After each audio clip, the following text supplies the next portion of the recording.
chamado por Deus quando você ainda é muito jovem, sentindo que não tem forças suficientes para cumprir uma missão tão grande. Agora, imagine receber uma tarefa que todos ao seu redor rejeitam, zombam e até tentam te fazer desistir. Como você reagiria? Eu sou Jeremias, e essa foi minha realidade. Uma história de coragem, fé e, acima de tudo, de um Deus que nunca abandona quem Ele escolhe. Hoje você vai conhecer minha jornada e talvez se veja refletido nela. Eu não era alguém que, aos olhos do mundo, tinha algum destaque. Quando fui chamado para ser profeta, eu não sabia nem o que isso significava exatamente, mas sentia um peso tão grande sobre mim que eu quase não acreditava. Eu era apenas um jovem, sem experiência, e, para ser honesto, me sentia fraco e incapaz de lidar com algo tão sério. Imagine, com seus apenas 19 anos, você ser chamado para falar em nome de Deus e avisar um povo que estava indo por um caminho destrutivo. Deus me escolheu de uma maneira que ninguém poderia esperar. Ele disse: "Antes de você nascer, já te conheci. Antes de você sair do ventre, já te consagrei." Isso me assustou profundamente. Como poderia alguém como eu, tão pequeno e inexperiente, ser escolhido por Deus para cumprir algo tão grande? Eu duvidei. "Senhor, não sei falar", eu disse a Ele, tentando justificar minha insegurança. Deus, com um amor que só Ele sabe oferecer, me respondeu: "Não diga que não sabe falar. Eu estarei com você e você falará as palavras que eu te der." A pressão começou a pesar. Eu tinha medo. Medo de falhar, medo de ser rejeitado, medo de que as pessoas não acreditassem em mim. Mas, ao mesmo tempo, havia algo profundo dentro de mim que não podia ignorar. Uma sensação de que, de alguma forma, eu não estava sozinho nessa missão. E foi assim que Deus me chamou para algo que nunca imaginei, mas ao mesmo tempo me preparava para ser mais forte do que eu jamais imaginara. Mas não demorou para que as dificuldades começassem. Fui rejeitado, ignorado e perseguido. Em vez de apoio, o que eu encontrei foi hostilidade. Mas minha jornada estava só começando, e o que me esperava seria muito mais difícil. A sensação de ser ignorado pelas pessoas que mais amamos é uma das mais dolorosas. E foi exatamente isso que aconteceu comigo. Desde o início da minha missão como profeta, a resposta das pessoas foi muito diferente do que eu esperava. Ao invés de me ouvirem com atenção, me rejeitaram. Ao invés de entenderem a seriedade da mensagem de Deus, me ridicularizaram e tentaram me calar. Quando Deus me enviou a anunciar que Jerusalém seria destruída por causa da corrupção e do pecado, as pessoas não estavam preparadas para ouvir isso. Quem queria ouvir sobre destruição e punição? Eu não estava apenas falando contra os inimigos de Israel, mas contra o próprio povo de Deus. Minha missão não era apenas difícil, era impopular. Mas o pior de tudo foi a reação das pessoas mais próximas a mim. A minha própria família me ignorava. Eu era visto como um outsider, alguém que tinha se perdido no caminho. Meus próprios amigos e conhecidos me viravam as costas, incapazes de lidar com a gravidade da mensagem que eu trazia. Além disso, havia a constante ameaça de morte. Os líderes religiosos, aqueles que deveriam saber a verdade, viam minhas palavras como uma afronta ao seu poder e sua posição. Eles estavam dispostos a me calar a qualquer custo. Quando comecei a pregar publicamente, as ameaças de morte começaram. Em Jeremias capítulo 11, versículo 19, posso quase sentir o peso das palavras que digo. Mas eu, como um cordeiro mudo levado ao matadouro, não sabia que tramavam contra mim, dizendo: "Vamos cortar-lhe a árvore do pão e exterminá-lo da terra dos vivos, para que o nome dele não seja mais lembrado." Eu sentia como se o mundo estivesse se virando contra mim, e a solidão se tornava cada vez mais profunda. Eu estava sozinho, sem apoio, sem aliados. Quando a pressão aumentava, as vozes que me diziam para desistir eram cada vez mais fortes. Mas mesmo com todo o medo e sofrimento, eu sabia que tinha uma missão que não podia abandonar. A rejeição foi dolorosa, mas cada vez que eu via o sofrimento do povo, sentia que não poderia parar. Era como se algo dentro de mim queimasse, me impulsionando a continuar, mesmo sem forças. A perseguição foi pesada, mas ainda assim, continuei a obedecer a Deus, porque sabia que Ele estava comigo, mesmo quando ninguém mais estava. A dor da rejeição e da perseguição não parou por aí. Mas em meio a isso, algo mais profundo começou a acontecer. Eu fui levado a questionar minha própria fé, a minha crença de que Deus estava ao meu lado. Os momentos de dor mais profunda são aqueles em que você se sente completamente sozinho, sem respostas e sem forças para seguir em frente. Durante minha missão, eu vivi exatamente isso. O sofrimento parecia um peso constante, e em muitos momentos, a angústia me consumia. Às vezes eu me perguntava, por que Deus me escolheu para viver essa dor? Será que eu realmente sou capaz de cumprir essa missão? Eu tinha momentos de dúvida, em que a voz da minha fé parecia se calar, e a única coisa que restava era um silêncio ensurdecedor. Quando me sentia perdido, sem saber para onde ir, eu orava. Mas ao invés de ouvir uma resposta clara, o que eu encontrava eram mais perguntas, mais inquietações.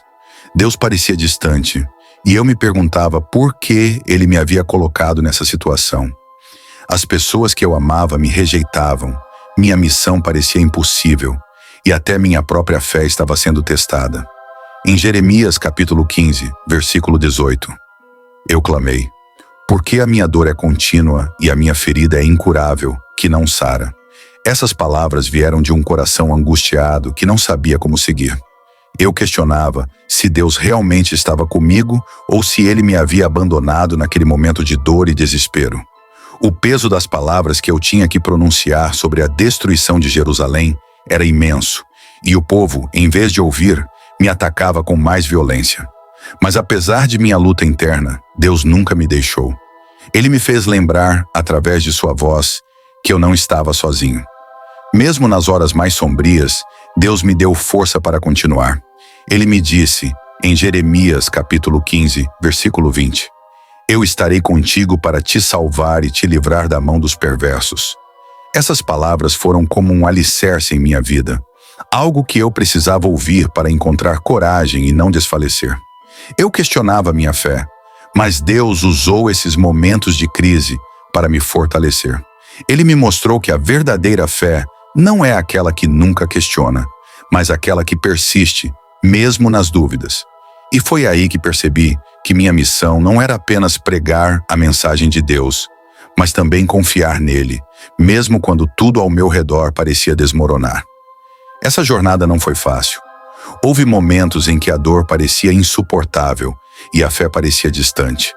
Mas foi justamente nesses momentos de fragilidade que encontrei minha força. Como um ferro que se fortalece no fogo, minha fé foi refinada nas dificuldades. E, enquanto eu passava por essa luta interna, percebi algo ainda mais importante. Havia esperança, mesmo no meio da dor. A próxima parte da minha história, apesar de ser marcada pela destruição, trazia consigo uma promessa de renovação e restauração. Eu não estava pregando apenas para a destruição, mas também para a reconstrução. Ver algo que você ama e conhece sendo destruído é uma das experiências mais dolorosas. E eu vivi isso. Como profeta de Deus, eu tinha a visão clara do que estava por vir. A queda de Jerusalém, a cidade que sempre consideramos protegida e abençoada por Deus. A desobediência do povo de Israel era tão grande que, por mais que eu tentasse alertá-los, as pessoas não mudavam. Era como se o mundo ao meu redor estivesse prestes a desabar. Eu me via como alguém que deveria trazer uma mensagem de salvação, mas ao invés disso, estava testemunhando o início de um julgamento que ninguém queria ouvir. Em Jeremias capítulo 7, versículo 15, eu disse, e eu os expulsarei da minha presença, como expulsei a todos os seus irmãos, toda a descendência de Efraim. As palavras eram duras, porque Deus estava mostrando que, se o povo não se arrependesse, eles enfrentariam as consequências. A cidade seria destruída, o templo seria queimado e os moradores seriam levados para o exílio. Era uma visão assustadora e angustiante. A cidade, que uma vez foi a glória de Israel, agora seria invadida e destruída. As ruas que antes eram vivas, agora seriam desertas. O povo de Deus, tão orgulhoso e seguro em sua posição, teria que enfrentar a dura realidade de que o pecado traz consequências. E como profeta, eu fui o portador dessa triste mensagem. Mas no meio de todo o caos, Deus me deu algo extraordinário, uma visão de esperança. No meio da destruição, Ele me mostrou que havia um futuro. Em Jeremias, capítulo 29, versículo 11, Deus disse: "Porque eu sei os planos que tenho para vocês, diz o Senhor, planos de fazê-los prosperar e não de lhes causar dano, planos de dar-lhes um futuro e uma esperança." Essa promessa de renovação, de restauração, me deu forças. Eu vi que a história de Jerusalém não terminaria na destruição, mas em uma nova chance, em um novo começo. Mesmo quando tudo parecia perdido, Deus estava trabalhando nos bastidores, preparando um caminho para a salvação, para a restauração do povo. Eu sabia que muitos não entenderiam, que muitos ainda iriam sofrer, mas havia algo que eu precisava continuar a pregar: a esperança. O fim de uma era de desobediência não era o fim da história de Deus com seu povo. Havia algo além da dor, algo além da destruição. E essa esperança foi o que me manteve firme. Mesmo quando eu via a cidade desmoronando ao meu redor, mesmo quando o povo se afastava mais e mais, eu sabia que o plano de Deus para restaurar e renovar nunca mudaria. Agora, com a visão de renovação em mente, é difícil pensar que, apesar de todas as perdas, Deus ainda tinha uma mensagem de paz para o futuro. E, mesmo diante do sofrimento, Ele me mostrou que, ao final, minha missão não seria em vão.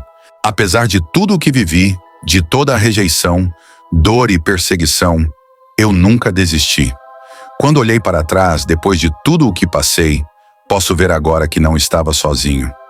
Cada palavra que falei, cada profecia que trouxe, teve um propósito que ia além do que eu podia compreender naqueles momentos de sofrimento. Minha missão não foi fácil.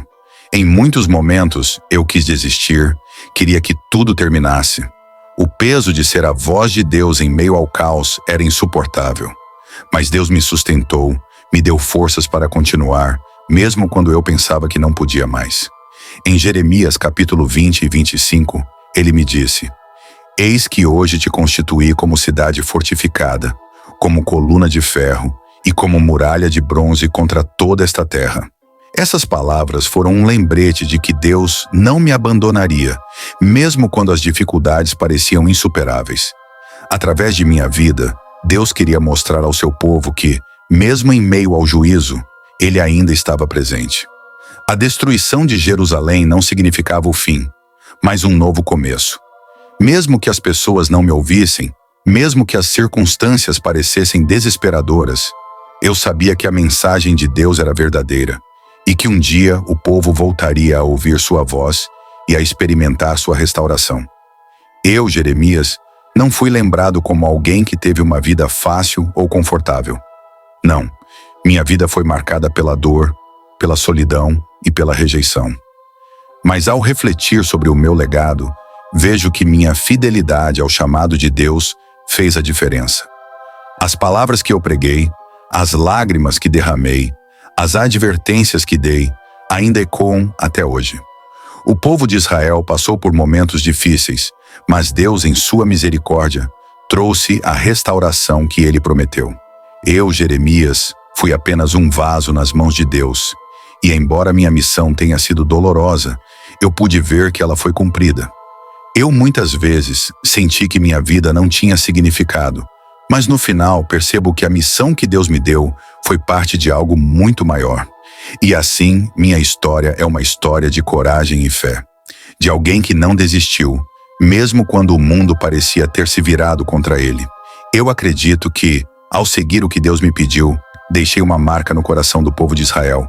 E hoje, milhares de anos depois, as lições que aprendi e as palavras que disse ainda inspiram pessoas ao redor do mundo a confiar em Deus, mesmo nas horas mais difíceis. Por isso, quando você pensa em minha história, lembre-se disso. A fidelidade a Deus nunca é em vão.